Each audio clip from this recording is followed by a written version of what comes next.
Price Lord. ஒரே ஒரு வசனத்தை கூட காண்பித்து கொடுக்கிறேன். சங்கீதம் 37வது அதிகாரம் 39வது வசனம். நீதிமான்களுடைய ரட்சிப்பு கர்த்தரால் வரும், இக்கட்டு காலத்தில் அவரே அவர்கள் அடைக்கலம். இன்னைக்கு ஆண்டவர் நம்மளை பார்த்து சொல்றாரு, மகனே மகளே, உங்களுக்கு ரட்சிப்பு வரப்போது, நான் உங்களுக்கு அடைக்கலமா இருக்க போறேன்னு சொல்லி இன்னைக்கு ஆண்டவர் நம்மளை பார்த்தாங்க சொல்றாரு.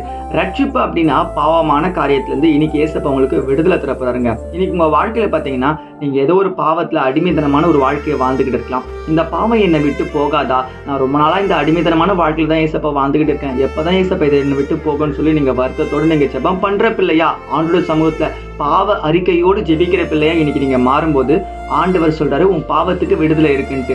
ஆண்டவர் உனக்கு ரட்சிப்பு தர போறார், மகனே மகளே அப்படின்ட்டு. எப்ப ரட்சிப்பு கிடைக்கும் அப்படின்னா, கர்த்தராகிய ஆவியானவர் எங்கேயோ அங்கு விடுதலை உண்டுன்னு சொல்லப்பட்டிருக்கு. அப்போ பரிசுத்த ஆவியானவர் ஏற்றுக்கொண்டு சத்தியத்தின்படி ஒரு வாழ்க்கையை நீங்க வாழ ஒப்பு கொடுக்குறீங்களா, அப்போ உங்களுக்கு விடுதலை இன்னைக்கு கிடைக்குங்க. இந்த வசனத்துல சொல்லப்பட்டிருக்கு, ஆண்டவர் நமக்கு அடைக்கலமா இருக்காரு அப்படின்ட்டு. அப்ப அடைக்கலமா பாதுகாப்பா ஏசப்பா நம்ம கூட இருந்து நம்மளை பாதுக்கிறேன்னு சொல்றாருங்க. அப்போ உங்க வாழ்க்கைய ஆண்டவருக்கு அடுத்து ஒப்பு கொடுத்துருங்களேன், உங்க பிரச்சனைக்கு இன்னைக்கு விடுதலை கிடைக்குங்க. விசுவாசிக்கிறீங்கன்னா ஆமீன் போட்டுக்கோங்க. வசனங்களுக்கு ஃபாலோ பண்ணிக்கோங்க. God bless you. ஆமென்.